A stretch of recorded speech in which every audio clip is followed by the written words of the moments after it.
আসসালামু আলাইকুম সুপ্রিয় নবম ও দশম শ্রেণীর শিক্ষার্থী ভাই ও বোনদেরকে জানাই স্টেম প্যাটার্নসের পক্ষ থেকে আজকের ক্লাসে স্বাগতম। কেমন আছো সবাই? আশা করি আল্লাহর রহমতে ভালো আছো। আমিও ভালো আছি আলহামদুলিল্লাহ। আজকে আবারও চলে আসলাম তোমাদের মাঝে আমি ফিজিক্সের চ্যাপ্টার 9 নিয়ে। তো এর আগেও চ্যাপ্টার 9-এর আমরা 3টা ক্লাস করেছি। আজকেরটা হচ্ছে আমাদের 4 নাম্বার ক্লাস। এর আগের ক্লাসে আমরা চ্যাপ্টার 9-এর প্রতিসরণ কাকে বলে, প্রতিসরণ অঙ্ক ইত্যাদি আলোচনা করেছি। তারপর লেন্স লেন্স অবতল লেন্স, উত্তল লেন্স, তাদের সূত্রগুলো, তাদের রশ্মিচিত্র আমরা সবগুলো আলোচনা করেছি। আজকে আমরা আলোচনা করব চোখ নিয়ে, চোখের ত্রুটি, এবং শেষের দিকে আমরা কিছু গাণিতিক সমস্যা সমাধান করে এই চ্যাপ্টারটা ক্লোজ করব। তো দেখো, চোখ কি? চোখ হচ্ছে আমাদের একমাত্র দর্শন অঙ্গ, যেটা দিয়ে আমরা দেখতে পাই। চোখ হচ্ছে মানুষের দেহের একমাত্র দর্শন অঙ্গ। তোমরা অনেকেই দেখবে যে মানুষ চোখে চশমা লাগায়। সেটা কেন লাগায়? মানুষের চোখে ত্রুটি দেখা গেলে মানুষ চোখে চশমা লাগে। তো আজকে আমরা চোখের ওই ত্রুটি সম্পর্কেই জানবো। তো চলো শুরু করি। সবার আগে জানতে হবে আমাদের চোখের উপযোজন। চোখের উপযোজনটা কি? দেখো, যে কোনো দূরত্বের লক্ষ্যবস্তু, মানে একটা নির্দিষ্ট দূরত্ব পর্যন্ত কিন্তু আমরা, যাদের চোখ স্বাভাবিক আছে তারা একটা নির্দিষ্ট দূরত্ব পর্যন্ত বস্তুগুলি স্পষ্ট দেখতে পায়। হয়তো হতে পারে সেটা কাছে কিংবা দূরে, মানে নির্দিষ্ট দূরত্বের এরিয়াটার মধ্যে হতে পারে সেটা কাছে কিংবা দূরে। তো যে কোনো দূরত্বের কোনো লক্ষ্যবস্তু দেখার জন্য চোখের লেন্স ফোকাস দূরত্ব নিয়ন্ত্রণ করতে পারে। আমাদের চোখেরও কিন্তু ফোকাস দূরত্ব আছে, ঠিক আছে? আমাদের লেন্সের যেমন ফোকাস দূরত্ব আছে, আমাদের চোখের লেন্সেরও তেমন ফোকাস দূরত্ব আছে। তো যে কোনো দূরত্বের লক্ষ্যবস্তু দেখার জন্য চোখের লেন্স ফোকাস দূরত্ব নিয়ন্ত্রণ করতে পারে। এই ক্ষমতাকে আমরা কী বলি জানো? আমরা এই ক্ষমতাকে বলি চোখের উপযোজন ক্ষমতা। আরও একটু বিস্তারিত বলতে গেলে, মনে করো এটা হচ্ছে একটা চোখ। জানি চিত্রটা সুন্দর হয় নাই, কিন্তু তোমাদের বোঝাতে তো হবে, বোঝানোর জন্য এঁকেছি। এটা হচ্ছে আমাদের চোখের কি, এই যে এটা হচ্ছে আমাদের চোখের লেন্স, ঠিক আছে? এটা হচ্ছে আমাদের চোখের লেন্স, এটা হচ্ছে কি আমাদের চোখের লেন্স, ঠিক আছে? আর এই যে এই অংশটা আছে না, এটাকে আমরা বলি হচ্ছে পিউপিল। এই অংশকে কী বলি আমরা? পিউপিল। আচ্ছা, তো এইখানে এত কিছু লাগবে না। আর গুরুত্বপূর্ণ যেটা হচ্ছে সেটা হচ্ছে রেটিনা, যেখানে আমাদের বিম্ব সৃষ্টি হয়। যে লক্ষ্যবস্তুটা আমরা দেখি ওইটার বিম্বটা কিন্তু এই রেটিনায় সৃষ্টি হয়, ঠিক আছে? তো দেখো, আরও একটা গুরুত্বপূর্ণ অংশ হচ্ছে সেটা হচ্ছে এই যে এই অংশটার নাম হচ্ছে কর্নিয়া। কর্নিয়া।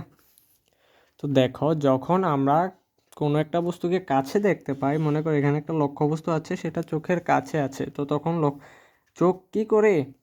চোখ আমাদের যে লেন্সটা আছে সেটাকে প্রসারিত করে দেয়, অথবা লেন্সটা যে উপযোজন ক্ষমতা আছে না, ওই ক্ষমতার মাধ্যমে সে প্রসারিত হয়। প্রসারিত হওয়ার ফলে কি হয়? এই বস্তুটার বিম্ব এখানে কাছেই সৃষ্টি হয়, বুঝেছো? এই বস্তুটার বিম্ব কাছে সৃষ্টি হয়, যার ফলে আমরা বস্তুটাকে স্পষ্ট দেখি। কিন্তু যখন কোনো একটা বস্তু দূরে থাকে, দূরে যখন থাকে তখন কি হয়? এই যে আমাদের উত্তল যে চোখের দর্পণটা, মানে লেন্সটা হচ্ছে উত্তল লেন্স, এই লেন্সটা তখন কি হয়? সংকুচিত হয়ে যায়। সংকুচিত হওয়ার ফলে আমরা দূরের বস্তুটাকেও কি স্পষ্ট দেখতে পাই। তো এটা হচ্ছে চোখের উপযোজন ক্ষমতার বিস্তারিত। আরও কিছু নোটস আছে, আমি বলছি তোমরা লেখো, অথবা আমি লিখেই দিচ্ছি। চোখের সবচেয়ে কাছে যে বিন্দু পর্যন্ত লক্ষ্যবস্তু খালি চোখে স্পষ্ট দেখা যায় সেটা হচ্ছে স্পষ্ট, মানে স্পষ্ট বিন্দুর নিকট বিন্দু, ঠিক আছে? মানে কি, চোখ সবচেয়ে কাছে, মানে তোমার চোখের সবচেয়ে কাছে, তুমি হাতটা চোখের কাছে আনতে আনতে আনতে আনতে আনতে আনতে নাকে লাগিয়ে ফেলবা, দেখবে যে একটা নির্দিষ্ট বিন্দু পর তুমি আর ওই মানে তোমার হাতের আঙ্গুলটাকে স্পষ্ট দেখতে পারছো না। তো যতক্ষণ পর্যন্ত তুমি তোমার হাতটাকে স্পষ্ট দেখতে পাবে, ওই বিন্দুটাই হবে স্পষ্ট বিন্দুর নিকট বিন্দু, ঠিক আছে? আর একজন সদ্য ভূমিষ্ঠ শিশুর জন্য এই দূরত্ব 5 সেন্টিমিটার, প্রায় 5 সেন্টিমিটার।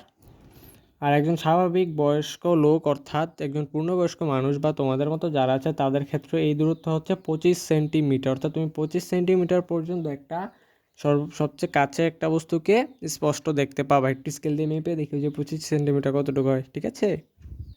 আর মনে করো যে সবচেয়ে দূরে তুমি যেই বিন্দুতে রাখলে কোনো একটা বস্তুকে তুমি স্পষ্ট দেখতে পাবে, সেটা হচ্ছে চোখের দূরবিন্দু, ঠিক আছে? এগুলো পরীক্ষায় আসে না, তারপরও একটু বলে দিচ্ছি যাতে বুঝতে সুবিধা হয়। তো এখন হচ্ছে চোখের ত্রুটি। আমরা এখন চোখের ত্রুটি নিয়ে আলোচনা করবো। তো চোখের ত্রুটি কি? মানুষের চোখ যখন ঠিকভাবে কাজ করতে পারে না, তাতে কোনো ভুল থাকে, তখনই আমরা তাকে চোখের ত্রুটি বলি, ঠিক আছে? তো চোখের ত্রুটিকে আমরা যদি বইয়ের ভাষায় ব্যাখ্যা করি, সেটা হচ্ছে কি চোখের স্বাভাবিক দৃষ্টিশক্তি ব্যাহত হলে, অর্থাৎ যদি চোখ স্বাভাবিক অবস্থায় যেমন দেখে তেমন মানে যেমন দেখতে পায় তেমন যদি না হয়, মানে তেমন যদি না দেখে, তখন আমরা তাকে চোখের ত্রুটি বলি। অর্থাৎ কি চোখের স্বাভাবিক দৃষ্টিশক্তি ব্যাহত হলে তাকে চোখের ত্রুটি বা দৃষ্টি ত্রুটি বলে।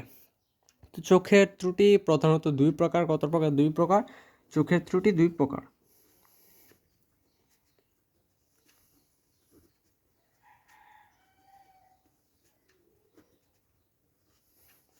কি কি? একটা হচ্ছে হ্রস্ব দৃষ্টি,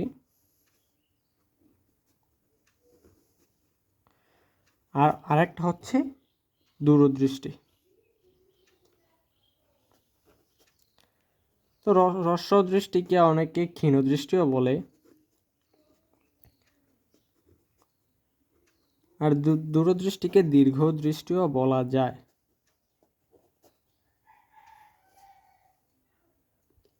তো ভাইয়া হ্রস্ব দৃষ্টির মধ্যেই কিন্তু হ্রস্ব দৃষ্টির সংজ্ঞাটা লুকিয়েছে। হ্রস্ব মানে কি? হ্রস্ব মানে হচ্ছে কম, বা এই যে ক্ষীণ মানে কি কম, দৃষ্টি মানে দেখা, মানে সে কম, মানে কি কম দূরত্বের। কম মানে হচ্ছে কম দূরত্বে, সে যে কম দেখে এটা না কিন্তু, তাহলে তো দূরদৃষ্টি মানে সে অনেক দূর পর্যন্ত দেখতে পারে, এমন না। হ্রস্ব মানে হচ্ছে কম, মানে কম দূরত্বের, অর্থাৎ সে কম দূরত্বে দেখতে পাবে কিন্তু সে বেশি দূরত্বে দেখতে পাবে না, কম দূরত্বে দেখতে পায়,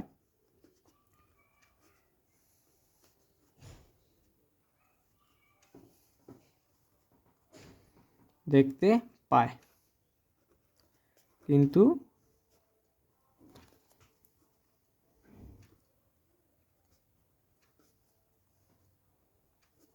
বেশি দূরত্বে দেখে না।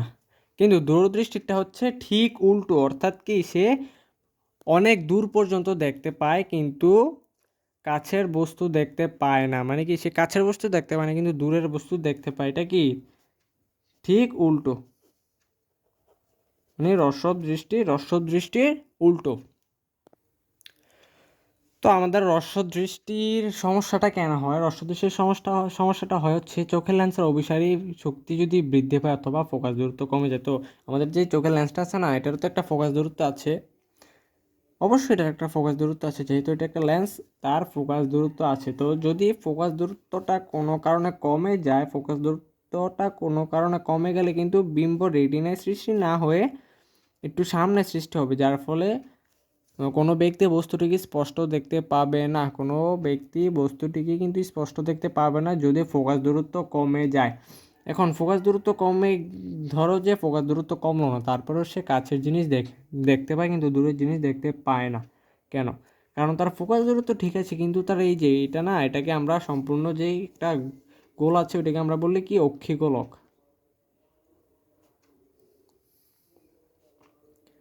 আমরা তাকে কি বলি অক্ষিগোলক। তো কোনো কারণে যদি অক্ষিগোলকের ব্যাসার্ধ বেড়ে যায়, অর্থাৎ অক্ষিগোলক বড় হয়ে যায়, তখনও কিন্তু সে কাছের জিনিস দেখতে পাবে কিন্তু দূরের জিনিস দেখতে পারবে না। তো এটার কারণগুলো লেখো। কারণ এক, চোখের ফোকাস দূরত্ব কমে গেলে।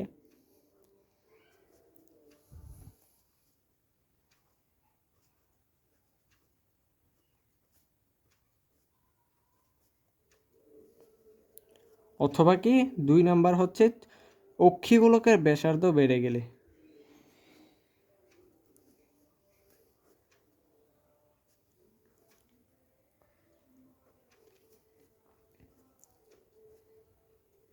ঠিক আছে? তো তার মানে কি আমাদের দূরদৃষ্টির ক্ষেত্রে তার উল্টো হবে, মানে কি চোখের ফোকাস দূরত্ব এখানে কমে গেলে হচ্ছে হ্রস্বদৃষ্টি, তার মানে চোখের ফোকাস দূরত্ব বেড়ে গেলে হচ্ছে কি দূরদৃষ্টি বা দীর্ঘদৃষ্টি, অর্থাৎ কি ফোকাস দূরত্ব বেড়ে যায়, বেড়ে গেলে। আর দ্বিতীয়ত হচ্ছে অক্ষিগোলকের ব্যাসার্ধ কি কমে গেলে, ফোকাস দূরত্ব যেহেতু বেড়ে গিয়েছে তার মানে কি অক্ষিগোলকের ব্যাসার্ধ কমে যাবে, অর্থাৎ অক্ষিগোলকের ব্যাসার্ধ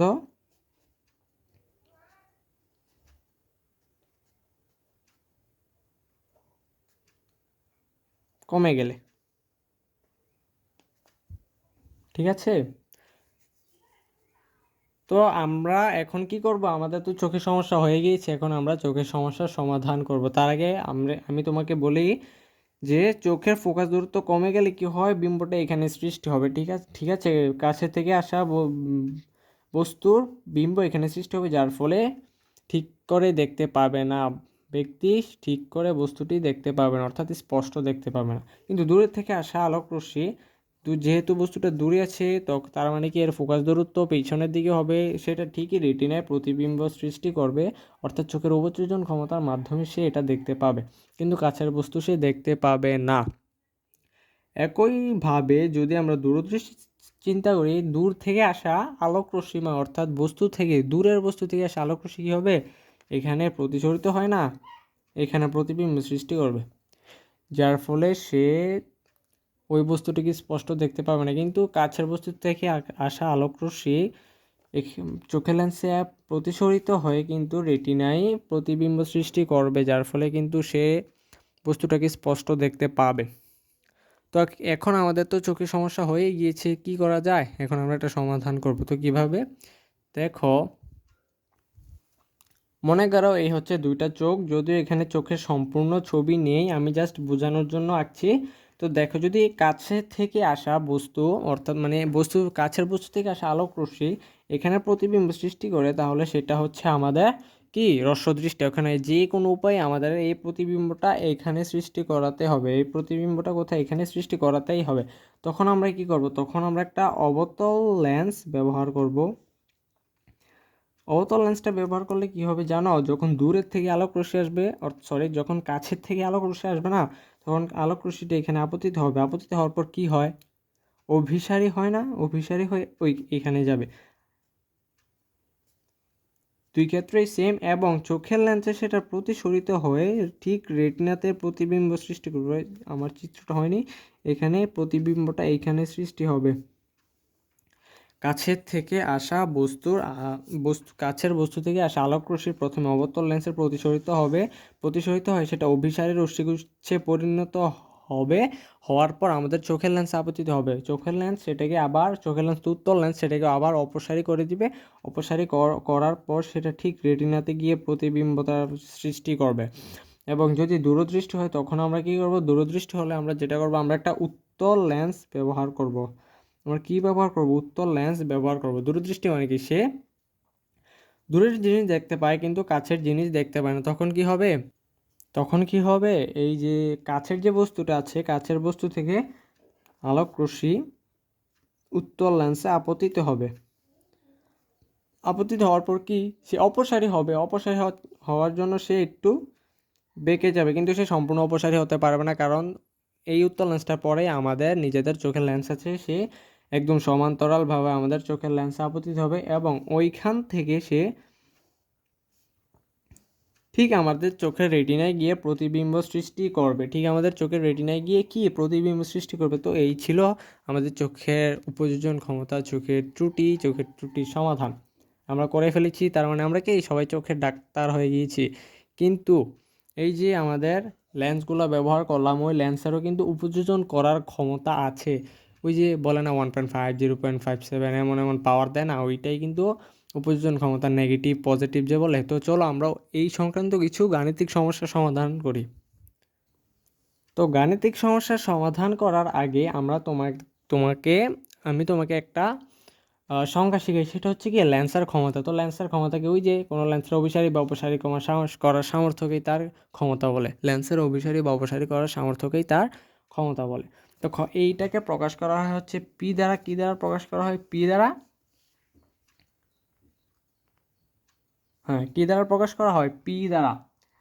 এবং সূত্র কি, পি ইজ ইকুয়াল টু হচ্ছে 1/f, এবং এর একক হচ্ছে কি ডি। ডি মানে কি ডায়াপ্টার, কি ডায়াপ্টার। তো ঠিক আছে, চলো আমরা কথা না বাড়িয়ে শুরু করি। শুরু করার আগে আমি সূত্রগুলো আলোচনা করি। আগে সূত্র কি, n is equal to c by v. দ্বিতীয়ত হচ্ছে n1 sine theta 1 is equal to n2 sine theta 2। তারপর n is equal to sine theta 1 by sine theta 2 1/sin theta c. তো দেখো সূত্রগুলো লিখলাম, n = c/v। এখানে n কি? n হচ্ছে যে মাধ্যমটা দেওয়া থাকবে না সেই মাধ্যমের প্রতিসরণাঙ্ক কি? মাধ্যমের প্রতিসরণাঙ্ক। n কি? মাধ্যমের প্রতিসরণাঙ্ক। সি কি? সি তো আমরা সবাই জানি আলোর বেগ। সি কি? আলোর বেগ। কত? 3 × 10⁸। তারপর কি? ভি। ভি হচ্ছে ভি হচ্ছে যে কোনো মাধ্যমে আলোর বেগ। ওটা হচ্ছে শূন্য মাধ্যমে, এটা হচ্ছে যে কোনো মাধ্যমে হতে পারে কি? আলোর বেগ।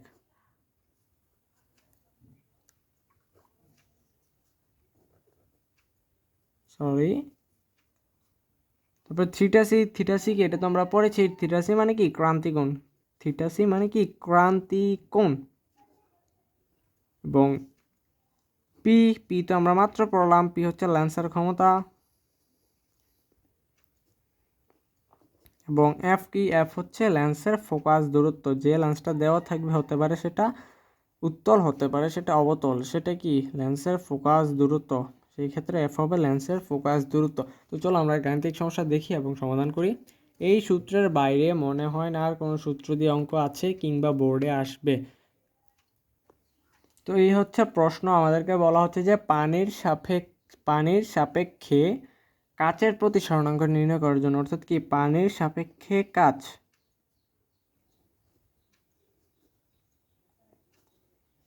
বলা হচ্ছে কি? পানির সাপেক্ষে কাচের প্রতিসরণাঙ্ক নির্ণয় করা। অর্থাৎ আমরা এখানে কোন সূত্রটা ব্যবহার করব? আমাদেরকে NW অর্থাৎ পানির প্রতিসরণাঙ্ক দেওয়া আছে এবং NG অর্থাৎ কাচের প্রতিসরণাঙ্ক দেওয়া আছে। এখন আমরা এখান থেকে কোন সূত্রটা ব্যবহার করব? এক্ষেত্রে কি? NB যদি আমরা কি NG ধরি এবং NA কে যদি আমরা NW ধরি, তার মানে আমাদের এইখানে এই দুইটার মান দেওয়া আছে। এবং আমাদের কি? পানির সাপেক্ষে কাচ বলেছে। পানি W, পানির সাপেক্ষে কাচের প্রতিসরণাঙ্ক, আমাদেরকে এটা বের করতে বলা হয়েছে। তো এখন আমরা কি সূত্র লাগবো? পানির সাপেক্ষে কাচ। পানির সাপেক্ষে কাচ, এভাবে মনে রাখবা, ঠিক আছে? ইজিক্যাল টু কি? আমাদের NG অর্থাৎ কাচের প্রতিসরণাঙ্ক দেওয়া আছে এবং NW অর্থাৎ পানির প্রতিসরণাঙ্ক দেওয়া আছে। মান বসাবো 1.53 ডিভাইড বাই 1/33। মান বসালে অ্যান্সার আসবে 1.15। এটাই আমাদের কি? অ্যান্সার। এটাই আমাদের ফলাফল।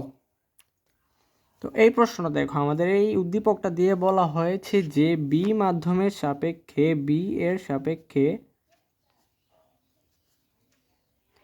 এ এর প্রতিসরণাঙ্ক নির্ণয় করার জন্য। তো প্রশ্নতে দেখো কি দেওয়া আছে? আমাদের প্রশ্নতে শুধু এই ভ্যালুটা দেওয়া আছে। এটা কি? এটা হচ্ছে এ মাধ্যমের সাপেক্ষে বি মাধ্যমের প্রতিসরণাঙ্ক। এটা কি?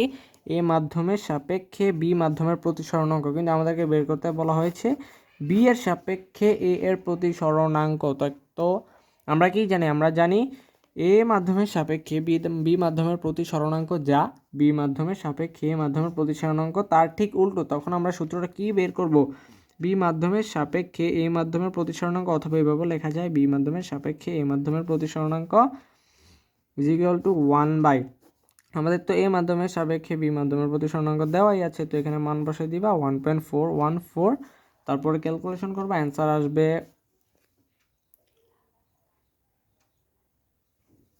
0.707। অ্যান্সার কত আসবে? 0.707। এটাই হচ্ছে অ্যান্সার। তো তোমাদেরকে একটা অঙ্ক দিই, যেটা বাড়ির কাজ করবা। মনে করো দুটা মাধ্যম আছে, এটা হচ্ছে আপতিত রশ্মি, এটা হচ্ছে প্রতিফলিত রশ্মি এ বি সি। এটা হচ্ছে এ মাধ্যম, এটা হচ্ছে বি মাধ্যম। তো তোমাদেরকে আমি দিয়ে দিলাম যে বি মাধ্যমের সাপেক্ষে এ মাধ্যমের প্রতিসরণাঙ্ক দিয়ে দিলাম। মনে করো 1.57। তোমরা এ এর সাপেক্ষে বি এরটা নির্ণয় করবা। এ এর সাপেক্ষে কি নির্ণয় করবা? বি নির্ণয় করবা। তো চলো এখন আমরা আরেকটা টাইপের চলে যাই। সেটা হচ্ছে আমাদের কোণ দেওয়া থাকবে। কি দেওয়া থাকবে? আমাদের এখন কোণ দেওয়া থাকবে। আমরা কোণের মাধ্যমে এখন সমাধান করব। তো এটা হচ্ছিল উদ্দীপক এবং প্রশ্নে বলা হয়েছে যে বি এর সাপেক্ষে এ এর প্রতিসরণাঙ্ক নির্ণয় করো। কি বি এর সাপেক্ষে এ এর প্রতিসরণাঙ্ক নির্ণয় করার কথা বলা হয়েছে। তো আমাদের প্রশ্নে কি দেওয়া আছে? আমাদের প্রশ্নে শুধু একটা আপতন কোণ দেওয়া আছে। আপতন কোণ কত? 60 ডিগ্রি এবং প্রতিসরণ কোণ কিন্তু দেওয়া নেই। তার কিন্তু তোমরা কি লক্ষ্য করেছো প্রতিসরিত রশ্মিটা আমাদের বিভেদ তল ঘেঁষে গিয়েছে। তার মানে কি প্রতিসরিত রশ্মি অবিলম্বের সাথে যে কোণ উৎপন্ন করে সেটাই তো হচ্ছে প্রতিসরণ কোণ। তার মানে প্রতিসরণ কোণ হচ্ছে 90 ডিগ্রি। তো এই ক্ষেত্রে আমরা কোন সূত্রটা ব্যবহার করব? এক্ষেত্রে আমরা ওই যে একটা সূত্র লিখেছিলাম না, n1 sin θ1 = n2 sin θ2, যেহেতু এখানে প্রথম মানে আমাদের কি বের করার কথা বলা হয়েছে? বি এর সাপেক্ষে এ এর প্রতিসরণাঙ্ক। তার মানে আমাদের এটা থাকবে উপরে এবং বি থাকবে নিচে। তখন আমরা এই মানগুলো চেঞ্জ করে নিব। 1 এর জায়গায় লিখবো এ, 2 এর জায়গায় লিখবো বি। তো এখন আমাদের কি এ কে উপরে রাখতে হবে এবং বি কে নিচে রাখতে হবে। তার মানে N A by N B = sin θ2 by sin θ1। তো sin θ2 কত? sin θ2 হচ্ছে sin 90 ডিগ্রি এবং sin θ1 মানে হচ্ছে sin 60 ডিগ্রি। তো sin 90 ডিগ্রির মান হচ্ছে 1 এবং sin 60 ডিগ্রির মান √3/2। যেটা মান আসবে সেটাই অ্যান্সার। দেখেছো কত সহজ না অঙ্কগুলো সহজ এবং মজার। তো এই ছিল উদ্দীপক এবং প্রশ্ন। আমাদের উদ্দীপকে কি দেওয়া আছে? আপতন কোণ দেওয়া আছে 45 ডিগ্রি, প্রতিসরণ কোণ দেওয়া আছে 30 ডিগ্রি এবং প্রশ্নে বলা হয়েছে যে তরল মাধ্যমে আলোর বেগ নির্ণয় করতে। তো এখন আমরা কি করব? আমরা আগের সূত্রটা ইউজ করব। কি? n a sin θ1 n w sin θ2। তো আমাদের কোন মাধ্যমে আলোর বেগ নির্ণয় করার কথা হয়েছে? ডব্লিউ মাধ্যমে। তাই আমরা কি লিখবো? N A by N W = sin θ2 by sin θ1। তো আমরা এন এ এর সূত্র কি জানি? এন এ এর সূত্র আমরা জানি সি বাই ভি। এন এর সূত্র তো প্রথম সূত্রটাই ছিল n = সি বাই ভি। যেহেতু এখানে এ আছে তাই আমাদের বায়ু মাধ্যমে আলোর বেগ লিখতে হবে এবং এন ডব্লিউর মান কি হবে? সি বাই ভি ডব্লিউ। এবং সাইন থিটা টু এর মান হচ্ছে 30 ডিগ্রি, 30 ডিগ্রির মান হাফ, সাইন 30 ডিগ্রির মান হাফ এবং সাইন থিটা ওয়ান এর মান হচ্ছে 45 ডিগ্রি, সাইন 45 ডিগ্রির মান 1/√2। তো এখন আমরা কি করব? এখন আমরা এগুলো তো ভাগ অবস্থায় আছে এবং এখন আমরা এটাকে গুণ অবস্থায় নিয়ে আসবো। কি? সি ভি1 গুণ অবস্থায় আসলে কি হবে জানো? এই ভিটা না উপরে চলে যাবে, আমরা তো এটা ছোটোবেলায় করেছি। এবং সি এটাও সেম √2/1। তো এখানে কি সি সি কাটা 1 1 বাদ এবং এখানে কি থাকে? √2 থাকে।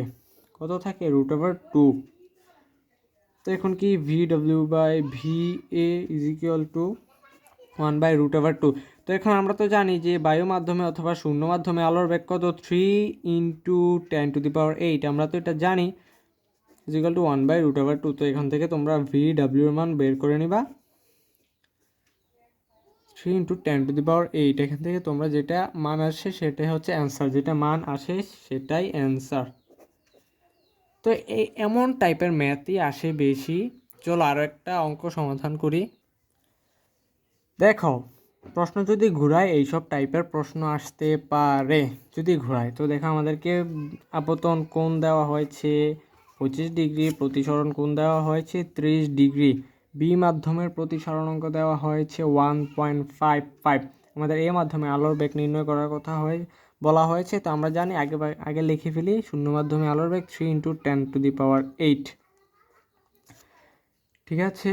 তো চলো আমরা সমাধান করি। সূত্র যদি তোমাদের এই মাধ্যমের সাপেক্ষে বি মাধ্যমের অথবা বি মাধ্যমের সাপেক্ষে এ মাধ্যমে একটা মাধ্যমের সাপেক্ষে অন্য মাধ্যমের প্রতিসরণাঙ্ক না বলে তখন তোমরা সবসময় এই সূত্রটা ইউজ করবা। N A sine θ1 = N B sine θ2। তো এখন আমরা কি করব? N A by N B = sine θ2 by sine θ1 মান বসিয়ে ফেলি। কি? সাইন θ2 এর মান কত? সাইন 30 ডিগ্রি এবং সাইন θ1 এর মান হচ্ছে সাইন 25 ডিগ্রি। 25 ডিগ্রি দিকে ভয় পাওয়ার কিছু নেই, ক্যালকুলেটর তো আছেই। তারপরে কি করবা? এন এ এর মান বসিয়ে দিবা, যেহেতু এখানে আমাদের এন বি এর মান আছে, বি মাধ্যমের প্রতিসরণাঙ্কের মান আছে, আমাদের এই মাধ্যমেরটা বের করতে হবে। তখন আমরা কি এন বি এর মানটা বসিয়ে দেব, এবং এইখানে ক্যালকুলেশন করলে সাইন 30 ডিগ্রির মান আমরা জানি 1/2 এবং সাইন 25 ডিগ্রির মান হচ্ছে 0.42 সামথিং আসে।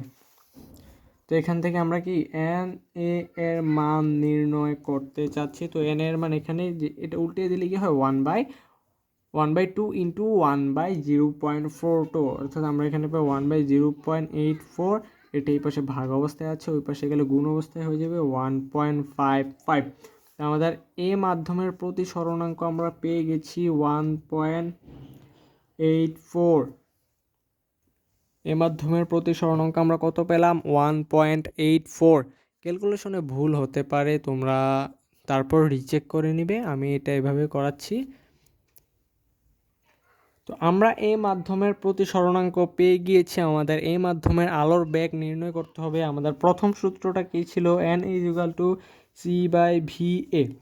আমাদের ভি এ নির্ণয় করতে হবে। আমরা সি এর মান কত জানি, সি এর মান আমরা উপরে লিখেছিলাম 3 × 10⁸।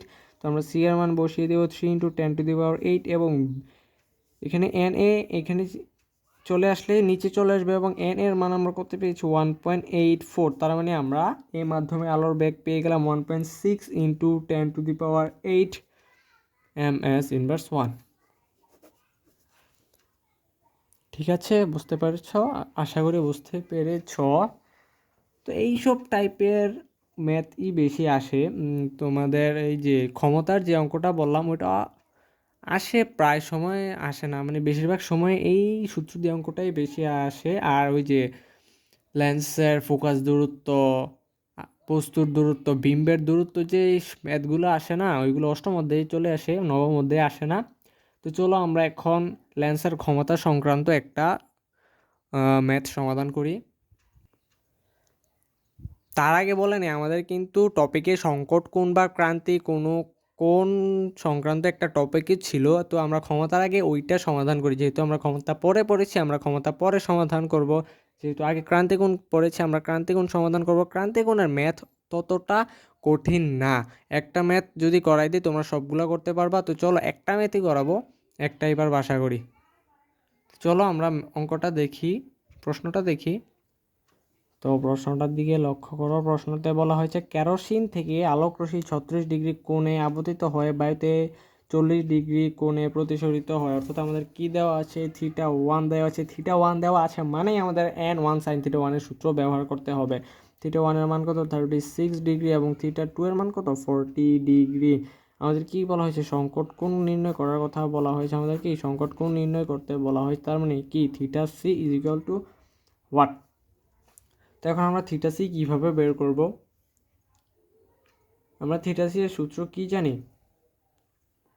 আমরা θc এর সূত্র জানি যে সাইন ইনভার্স n1/n2, অর্থাৎ সাইন ইনভার্স প্রথম মাধ্যমের প্রতিসরণাঙ্ক বাই দ্বিতীয় মাধ্যমের প্রতিসরণাঙ্ক। অর্থাৎ আমাদের কি বের করতে হবে, সংকট কোণ বের করতে হবে। তো এখন আমরা কি করব, প্রথম মাধ্যমের প্রতিসরণাঙ্ক বাই দ্বিতীয় মাধ্যমের প্রতিসরণাঙ্ক, মানে কি দ্বিতীয় মাধ্যমের সাপেক্ষে প্রথম মাধ্যমের প্রতিসরণাঙ্ক বের করব। তো যেহেতু এখানে আমাদের সাইন θ1 এবং সাইন θ2 দেওয়া আছে, তাই আমরা সূত্র কোনটা ইউজ করব, n1 মানে কি n কে কেরোসিন যেহেতু বলা হচ্ছে তাই আমরা n কে লিখবো, এবং sine θ1 is equal to n, দ্বিতীয় মাধ্যম কি এ, মানে কি এয়ার বায়ু বাতাস, এন এ সাইন θ2। তো এখন আমরা কি করব, যেহেতু বায়ুর সাপেক্ষে কেরোসিনটা বের করব, তাই কেরোসিন থাকবে উপরে এবং বায়ু থাকবে নিচে। সাইন θ2 এর মান হচ্ছে 40 ডিগ্রি, এবং θ1 এর মান কত ছিল 36 ডিগ্রি। θ2/θ1, এবং আমরা এটার সমাধান আমরা পেয়ে যাব হচ্ছে 1.0936। তো এখন আমরা কি সংকট কোণ এখন ইজিলি বের করতে পারবো। সংকট কোণের সূত্র কি, সাইন ইনভার্স প্রথম মাধ্যমের প্রতি স্মরণাঙ্ক বাই দ্বিতীয় মাধ্যমের প্রতি স্মরণাঙ্ক অর্থাৎ সাইন ইনভার্স 1.0936। তো এখানে যেটা মান আসবে সেটাই হবে অ্যান্সার, না সরি সেটা অ্যান্সার আসবে না, যেটা মান আসবে সে তোমরা ভুল হয়েছে অঙ্কটা। এখানে আমরা কি করবো, সাইন ইনভার্স এন এ থাকবে কিন্তু উপরে, দ্বিতীয় মাধ্যমের প্রতি স্মরণাঙ্ক থাকবে উপরে। তো এখানে আমরা কি করবো, সাইন ইনভার্স 1/n(k/n)a। তো কি হবে, সাইন ইনভার্স 1/1.0936। তো আমাদের অ্যান্সারটা তোমরা করে নেবে, যেটা মান আসবে সেটাই অ্যান্সার। তো আমরা তখন একটু মেবি ভুল বলেছিলাম যে থিটা সি এর সূত্রটা কিন্তু সাইন ইনভার্স n 2/n1। ঠিক আছে, তো তোমরা এইভাবে ক্রান্তিকোণের ম্যাথগুলো করে ফেলবা। তো চলো এখন আমরা ক্ষমতা দুটা অঙ্ক করার মাধ্যমে চ্যাপ্টারটা ক্লোজ করে দেই। আমাদেরকে এই চিত্রটি দিয়ে ক্ষমতা নির্ণয় করার কথা বলা হয়েছে। তো এখানে 2f দেওয়া আছে, অর্থাৎ আলোক কেন্দ্র থেকে আমাদের প্রধান ফোকাস পর্যন্ত দূরত্ব, আলোক কেন্দ্র থেকে আমাদের বক্রতার কেন্দ্র পর্যন্ত দূরত্ব দেওয়া হচ্ছে 40 সেন্টিমিটার। তার মানে আমাদের এফ এর মান কত হবে, অর্ধেক হবে 20 সেন্টিমিটার। এখন আমরা এফ এর মান পেয়ে গিয়েছি 20 সেন্টিমিটার, এবং ক্ষমতাকে কি দ্বারা প্রকাশ করে, পি দ্বারা। পি এর মান 1/f এফ এর মান হচ্ছে 20। তার মানে কত, সেন্টিমিটারকে তোমরা চাইলে মিটারেও নিতে মিটারে নিতে পারো না, মিটারে নিতেই হবে, এটা বাধ্যতামূলক। 20কে কত লেখা যায়, 0.2। কেন 0.2 মিটার, এটা কিন্তু সেন্টিমিটার, এটা 0.2 মিটার 5 ডায়াপ্টার ডি। তো আরেকটা অঙ্ক দেই, তোমরা কি সমাধান করবে না আমি ভাইয়া করে দেব, দেখো তো পারবে কিনা। একটা অবতল লেন্স দিলাম,